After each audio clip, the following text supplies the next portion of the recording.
अनुयायी होते तो जानकार होते, जानकार होते तो बताते, बताते तो लोग जागृत होते, जागृत होते तो रीथिंक करते। ये सारी बातें ये सिद्ध करती है कि गांधी जी बैकवर्ड क्लासेस के समर्थन में नहीं थे। गांधी जी वर्ण व्यवस्था के समर्थक थे, गांधी जी जाति व्यवस्था के समर्थक थे। जो वर्ण व्यवस्था और जाति व्यवस्था का समर्थक होता है वो अस्पृश्यता का भी समर्थक होता है। एक अछूत को मंत्री पद से हटाने के लिए गांधी जी ने प्रयास किया था। सिद्ध होता है गांधी जी अस्पृश्यता के भी समर्थक थे। गांधी जी जब यहां बॉम्बे में आए, वाल्मीकि बस्ती में, भंगी बस्ती में गए, बाबा साहब अम्बेडकर के साथ भी भंगी जाति के कार्यकर्ता थे। बाबा साहब अम्बेडकर ने गांधी जी को फंसाने की योजना बनाई।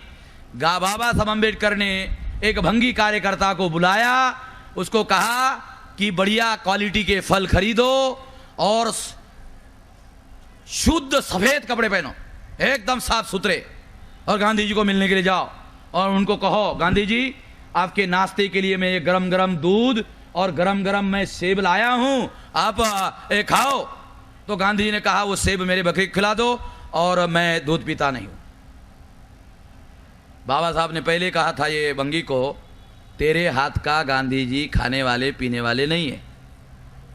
जब उसने अनुभव किया और वापस आया, अपने बस्ती में जाकर हंगामा किया। जैसे ही हंगामा किया, गांधी जी को लगा कि अब वाल्मीकि बस्ती में रहना बहुत खतरनाक है, वहां से तुरंत भाग गए। एक ग्रेजुएट भंगी को जब उसने लेटर लिखा गांधी जी को कि गांधी जी आप हमारे मसीहा हैं, मुझे संविधान सभा में नॉमिनेट कर दो, आप कर सकते हो, आप महान हो, बहुत महान हो। गांधी जी ने चिट्ठी लिखी उस ग्रेजुएट भंगी को जो अंग्रेजी पढ़ा लिखा था कि ये नौजवान भटक गया है, ये नहीं जानता है कि मैं कांग्रेस का चवन्नी का भी मेंबर नहीं हूं। ये बात भी सही थी कि गांधी जी ने कांग्रेस का इस्तीफा दिया था, ये बात सही है, गांधी जी ने चवन्नी कांग्रेस का इस्तीफा दिया था। अब गांधी जी ने कांग्रेस का इस्तीफा क्यों दिया था? क्योंकि कांग्रेस में बहुत बदमाश लोग इकट्ठा हो गए थे, बहुत ज्यादा बदमाश इकट्ठा हो गए थे। गांधी जी ने सोचा ये सारे बदमाशों की जिम्मेवारी मेरे ऊपर आ जाएगी, मेरा महात्मापन खतरे में पड़ जाएगा, सारे लोग मुझे जिम्मेवार मानेंगे। तो गांधी जी ने इस्तीफा दिया। इस्तीफा देने के बाद कांग्रेस के लोगों को बड़ा डर लगा। वो वहां गांधी जी के पास मिलने के लिए, अरे वो कांग्रेस कैसे चलेगा? तो गांधी ने कहा चिंता क्यों करते हो, मेरी जब जरूरत होगी कांग्रेस वर्किंग कमेटी में रेजोल्यूशन पास करने का और मुझे बुलाने का, मैं आता रहूंगा। क्या कहा कि तुम घबराओ मत, कि मेरी जब जब भी जरूरत होगी कांग्रेस वर्किंग कमेटी में रेजोल्यूशन पास करना कि गांधी जी की जरूरत है और हम गांधी जी को सर्वाधिकार देते हैं, तो मैं आता रहूंगा, नेतृत्व करता रहूंगा। यानी गांधी जी एक साथ दो काम करते थे। गांधी कांग्रेस में जो बदमाश इकट्ठा हुए थे उसकी जिम्मेवारी भी लेना नहीं चाहते थे और कांग्रेस को नेतृत्व देने के बारे में भी मामला, अपना अधिकार छोड़ना नहीं चाहते थे, ऐसे करते थे। यानी कांग्रेस को जब भी गांधी जी की जरूरत होती थी और रेजोल्यूशन पास करते थे, गांधी जी को बुलाते थे और गांधी जी भी आते थे। ये सारा इसलिए मैं कहते रहता हूं कि गांधी जी जैसा पाखंडी आदमी दुनिया में मिलने वाला नहीं है। और जब हमको अवसर मिलेगा तो मैं डिक्शनरी से पाखंडी शब्द हटा दूंगा और डिक्शनरी में पाखंडी की जगह गांधी डालूंगा। जब हम लोगों को अवसर मिलेगा हम भी डिक्शनरी लिखेंगे और बच्चे जोर जोर से शब्दों को रटेंगे। क्या रटेंगे? गांधी जी यानी पाखंडी, गांधी जी यानी पाखंडी, गांधी जी यानी पाखंडी, गांधी जी यानी पाखंडी। यानी लोगों को मालूम हो जाएगा गांधी शब्द का अर्थ पाखंडी, मालूम हो जाएगा, पाखंडी शब्द गायब हो जाएगा और लोग साले गांधी जी हो, तो लोगों को हे पाखंडी की गली तेरा, लोगों को ऐसा लगे। तो इस तरह से ये गांधी जी जो है ये अदर बैकवर्ड क्लासेस का उन्होंने कोई समर्थन नहीं किया, किसी किस्म का समर्थन नहीं किया। मेरे समझ में नहीं आता है कि अदर बैकवर्ड क्लासेस के लोग गांधी जी के समर्थन में क्यों है। मुझे ऐसा लगता है इसका दोष, सारा का सारा दोष अंबेडकरवादी लोगों के ऊपर है। अंबेडकरवादी लोग इसके लिए दोषी है कि उन्होंने अदर बैकवर्ड क्लासेस के लोगों को गांधी जी के बारे में जागृत करने का काम नहीं किया। अगर वो करते तो ये संकट नहीं आता। और इस बात को ध्यान में रखते हुए मैं, जैसे बाबा साहब अम्बेडकर ने किताब लिखा what Gandhi and Congress have done to untouchable, तो अभी हम लोग किताब लिखने वाले हैं जो भाग अधूरा रहा अनटचेबल के लिए, वो लिखेंगे what Gandhi and Congress have done to untouchable 46 के बाद गांधी जी ये क्या धोखेबाजी की। उसके बाद में what Gandhi and Congress have done to scheduled tribe, what Gandhi and Congress have done to other backward caste, what Gandhi and Congress have done to converted Muslims, converted Sikh, ईसाई, बुद्धिस्ट। ऐसे अलग अलग तरह के वैल्यूम्स और अलग अलग तरह की जानकारी बैकवर्ड को जो चाहिए वो मिलेगी। अलग अलग सेक्शन के लोगों के साथ में कैसे कैसे गांधी ने धोखेबाजी की। गांधी ने सभी लोगों के साथ धोखेबाजी करने में अगर कामयाबी हासिल नहीं हुई होती तो आजाद भारत ब्राह्मणों के नियंत्रण में नहीं जाता। ब्राह्मणों के नियंत्रण में अगर आजाद भारत गया उसके लिए सबसे ज्यादा गांधी ही जिम्मेवार। साथियों, अदर बैकवर्ड कास्ट के जो लोग हैं उसके भी समर्थन में गांधी जी नहीं थे। गांधी जी वर्ण व्यवस्था के, जाति व्यवस्था के, अस्पृश्यता के समर्थक थे। ये तो मैंने आपको पहले ही बताया। हिंद स्वराज नाम की किताब पढ़ लेना। गांधी जी ने जब वर्ण व्यवस्था का और जाति व्यवस्था का समर्थन किया, बाबा साहब अम्बेडकर ने एनिलेशन ऑफ कास्ट के संदर्भ में जब गांधी जी ने समर्थन किया तो बाबा साहब अम्बेडकर ने गांधी जी के लेखों का जवाब दिया। ये एनिलेशन ऑफ कास्ट में अपेंडिक्स में लिखे हुए हैं। अगर वो लेख बाबा साहब अम्बेडकर ने गांधी जी के लेखों के जवाब में लिखे, अगर उतना भी आप पढ़ोगे गांधी जी के लेखों के जवाब में तो आपको लगेगा बहुत भयानक किस्म के वो जवाब बाबा साहब अम्बेडकर ने दिए हैं, वो आप पढ़ लेना। तो अनुसूचित जाति के लिए, अनुसूचित जनजाति के लिए गांधी जी ने कितनी बड़ी धोखेबाजी की, इसके बारे में पूना पैक्ट और इसके रेफरेंस में आपको जानकारी देने के बजाय इसके बारे में बहुत बार मैंने जानकारी दी है। मैं एक किस्सा साथियों आप लोगों को बताना चाहता हूं, वो बहुत महत्वपूर्ण है। 1946 की बात है। लॉर्ड वेवेल गवर्नर जनरल थे और ये अंग्रेजों की अधिकृत नीति थी। क्या अधिकृत नीति थी कि जब भी हम भारत छोड़कर जाएंगे तो ट्रांसफर ऑफ पावर में 3 हिस्से होंगे, हिंदू, मुसलमान और अनुसूचित जाति और जनजाति। ये 3 हिस्से होंगे ट्रांसफर ऑफ पावर के, और वो 3 हिस्से लिखित रूप से संविधान के अंदर, वो ड्राफ्टी संविधान का इस तरह से लिखा जाएगा कि उसमें ट्रांसफर ऑफ पावर में उतने हिस्से दिए जाएंगे। ये बात 17 अगस्त 1932 को अंग्रेजों ने जब कम्युनल अवार्ड घोषित किया, उस समय से अंग्रेजों ने इस बात को मान्यता दी। 17 अगस्त 1932 को जो मान्यता अंग्रेजों ने दी, उस बात के समर्थन में 1946 में गवर्नर जनरल लॉर्ड वेवेल ने रेडियो पर स्पीच किया और रेडियो पर स्पीच करते हुए कहा कि हम लोग जब भारत छोड़कर जाएंगे 3 हिस्से होंगे। जब 3 हिस्से होंगे ऐसा कहा तो क्या हुआ जानते हो? तो गांधी जी ने इसका रेडियो का स्पीच सुना, तुरंत टेलीग्राम लिखा, लॉर्ड वेवेल को टेलीग्राम भेजा। उस टेलीग्राम में गांधी जी ने तीसरे हिस्से का विरोध किया ऑन रिकॉर्ड। अब गांधी जी ने लॉर्ड वेवेल को टेलीग्राम दिया। ये वामन मेश्राम को कैसे मालूम हो गया कि टेलीग्राम गांधी ने दिया? बाबा साहब अम्बेडकर बहुत विजिलेंट थे। वो टेलीग्राम की कॉपी बाबा साहब अम्बेडकर को उपलब्ध हुई। उन्होंने वो telegram word Gandhi and Congress have done to untouchable का जो अपेंडिक्स है, उस अपेंडिक्स में उन्होंने लिखा। जब मैंने वो सारा पढ़ा और नए सिरे से मैंने इस पर संशोधन किया तो वो टेलीग्राम उसमें उपलब्ध था।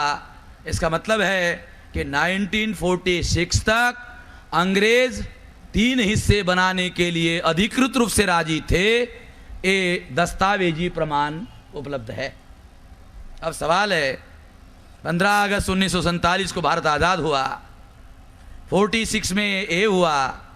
लॉर्ड वेवेल ने कहा 46 और 47 इसके बीच में क्या कारण हुआ कि तीसरा हिस्सा गायब हो गया। और तीसरा हिस्सा गायब किसने किया, कौन है वे व्यक्ति, इसके बारे में भी साथियों मैंने संशोधन किया, मैं आपको बताना चाहता हूँ। जब लॉर्ड वेवेल गवर्नर जनरल चले गए और वेवेल के जगह लॉर्ड माउंटबेटन आए। जब माउंटबेटन आए तो माउंटबेटन आना नहीं चाहते थे। इंग्लैंड में चुनाव हुआ, मजदूर पार्टी विजयी हुई, कंजर्वेटिव पार्टी का पराभव हुआ। कंजर्वेटिव पार्टी के नेता चर्चिल थे, चर्चिल का पराभव हुआ।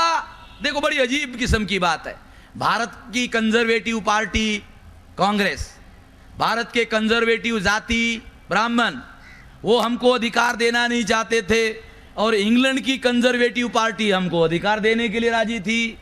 और जब मजदूर पार्टी आई, मजदूर पार्टी का प्रधानमंत्री क्लेमेंट एटली बना, और एटली ने वेवेल को वापस बुलाया और लॉर्ड माउंटबेटन को, जो रॉयल फैमिली का था, उसको भेजा। तो वो जाने के लिए राजी नहीं था, क्योंकि पार्टीशन का मामला राजनीतिक रूप से सुलझाना था, सबसे कठिन मामला था। इसलिए लॉर्ड माउंटबेटन ने कहा ये झंझट मुझे नहीं चाहिए, ये मैं नहीं जाता।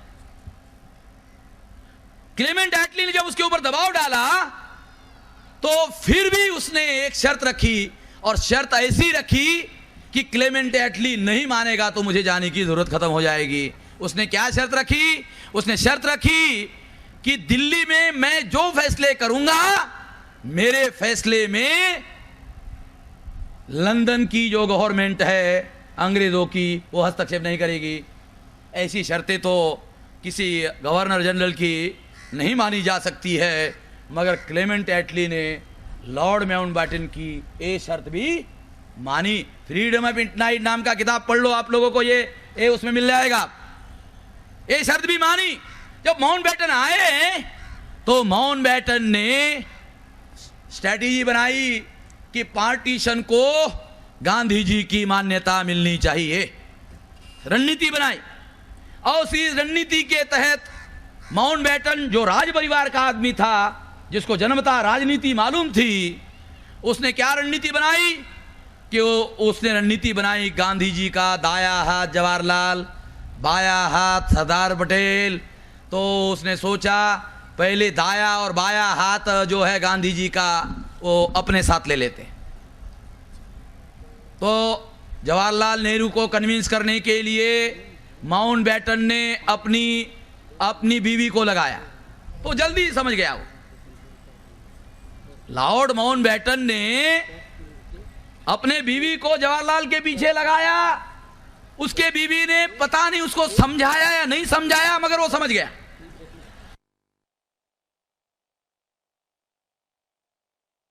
नहीं है, बूढ़े हो गए हो, वो काफी उम्रदराज व्यक्ति थे। और अगर जल्दी पार्टीशन हो जाए, ट्रांसफर ऑफ पावर हो जाएगा, ट्रांसफर ऑफ पावर हो जाएगा तो तुम सत्ताधारी बन सकते हो भाई। सरदार को भी बात समझ में आई, हाँ साला बूढ़ा तो हो ही गया, वो अभी ज्यादा दम तो है नहीं है। सरदार भी माउंटबेटन के समर्थन में हो गए। यानी जवाहरलाल ने और पटेल ने पार्टीशन को मान्यता दी। जवाहरलाल के मान्यता देने के पीछे एक मकसद था, मुस्लिम बहुल एरिया अगर पाकिस्तान में चला गया तो जवाहरलाल को आसानी से देश चलाना आसान हो जाएगा, और मुसलमानों का उग्र विरोध अगर भारत में रहेगा तो मुसलमान दूसरे लोगों के साथ मिलकर हम लोगों को संसद में काम करना मुश्किल कर देंगे, क्योंकि उनको सेपरेट इलेक्टोरेट लागू था, मुसलमानों को सेपरेट इलेक्टोरेट लागू था। इसलिए जवाहरलाल ने सोचा, जाने साला ये पाकिस्तान बन जाए तो हमारा झंझट खत्म हो जाए, पूरा पावर ब्राह्मणों के हाथ में तो आ जाएगा। जवाहरलाल की अपनी रणनीति रही होगी। दो आदमियों को जब माउंटबेटन ने कन्विंस किया तो गांधी जी के जो सबसे बड़े समर्थक दो आदमी जब पाकिस्तान के समर्थक हो गए तो माउंटबेटन ने लास्ट में गांधी जी को बुलाया। जब लास्ट में बुलाया तो गांधी जी के पास मौलाना आज़ाद बैठे थे। संदेश आया कि माउंटबेटन आपसे वार्ता करना चाहते, आइए। तो गांधी जी ने मौलाना आज़ाद को पूछा, ये रिकॉर्ड है, क्या पूछा मौलाना, अगर मैं पाकिस्तान का विरोध करता हूं माउंटबेटन के पास में तो आप किसका समर्थन करोगे? तो मौलाना ने कहा, गांधी जी अगर आप पाकिस्तान का विरोध करते हो तो मैं आपका समर्थन करूंगा। मौलाना आज़ाद का समर्थन लेकर गांधी जी मिलने के लिए माउंटबेटन को गए। गांधी जी के शरीर पर कोई कपड़ा नहीं था और माउंटबेटन के कमरे में एसी चल रहा था और गांधी जी के ऊपर के हिस्से में कपड़ा नहीं था और पहले से ही एसी चल रहा था, मामला बड़ा ठंडा था। थोड़ी देर के बाद गांधी जी की उम्र भी ज्यादा थी और कमजोर भी थे, तो ऐसे ऐसे हिलने लगे। तो माउंटबेटन की जो मिसेज थी उसने अपनी शाल लाई और गांधी जी को लपेटी। गांधी जी को थोड़ा सा गर्मी हुई तो गांधी जी जब बोलने लायक हुए तो माउंटबेटन ने वार्ता शुरू की। माउंटबेटन राज परिवार का होशियार आदमी था, डिप्लोमेट्स आदमी था। माउंटबेटन ने गांधी जी को कहा, गांधी जी सरदार पार्टीशन के समर्थक हो गए, आपको पता चला होगा। जवाहरलाल जी ने भी पार्टीशन को समर्थन दे दिया है, आपको यह भी पता चला होगा। आपके दो सबसे बड़े समर्थक व्यक्ति मेरा समर्थन कर रहे हैं। मैं चाहता हूं कि आप भी पार्टीशन का समर्थन करें, भारत के विभाजन का आप भी समर्थन करें, मैं चाहता हूं। गांधी जी ने सोचा बात तो सही है। गांधी जी ने माउंटबेटन को सवाल पूछा, चलो ठीक है, गांधी जी जैसे बनिया होता है तो होशियारी से कैसे बात करते हो, चलो ठीक है कि अगर मैं आपको पार्टीशन में समर्थन देता हूं तो मुझे क्या मिलेगा? गांधी जी जो बनिया थे, क्योंकि बनिया का एक स्वभाव होता है लेन और देन, वो हर जगह लेन और देन की बात करता है। तो गांधी जी ने उसको पूछा, चलो मैं आपको समर्थन करता हूं, आप मुझे क्या दोगे? माउंटबेटन बड़ा होशियार आदमी था। गांधी जी ने क्या चालाकी की, वो माउंटबेटन के मुंह से निकलवाना चाहता था, मगर माउंटबेटन भी बड़ा होशियार आदमी था। उसने प्रति प्रश्न किया गांधी जी को, गांधी जी आप क्या चाहते हो? यानी अपने मन का भाव बताने के बजाय माउंटबेटन ने गांधी जी को पूछा होगा, गांधी जी आप क्या चाहते हो? तो गांधी जी ने बताया होगा, लॉर्ड वेवेल ने ऐसा कहा था कि जब इस पार्टीशन होगा, ट्रांसफर ऑफ पावर होगा तो 3 हिस्से बनाए जाएंगे। अगर आप 2 ही हिस्से बनाओ, एक हिंदू के लिए एक मुसलमान के लिए। हिंदू के लिए क्यों? क्योंकि हिंदुओं के नाम पर ब्राह्मणों का कब्जा होना था, इसलिए एक हिंदुओं के लिए एक मुसलमान के लिए। मुसलमान को पाकिस्तान मिलेगा और हिंदुस्तान ब्राह्मणों को मिलेगा। 2 ही हिस्से होने चाहिए। अनुसूचित जाति और जनजाति के लोगों को जो तीसरा हिस्सा ट्रांसफर ऑफ पावर में मिलने वाला है वो आपको रद्द करना होगा। अगर आप रद्द करोगे तो मैं पाकिस्तान को मान्यता देने के लिए राजी हूं। माउंटबेटन को क्या लेना देना था, उसको तो साला ये संकट दूर करना था। माउंटबेटन ने सोचा, और वैसे ही वो क्लेमेंट एटली से पहले ही उसने ले लिया था कि मेरे निर्णयों में दखल देने का अधिकार नहीं होगा। माउंटबेटन ने उसको कहा, ठीक है, अनुसूचित जाति जनजाति के लोगों का जो मामला है वो मैं देख लेता हूं, आप इसको और उसको हम छोड़ देंगे।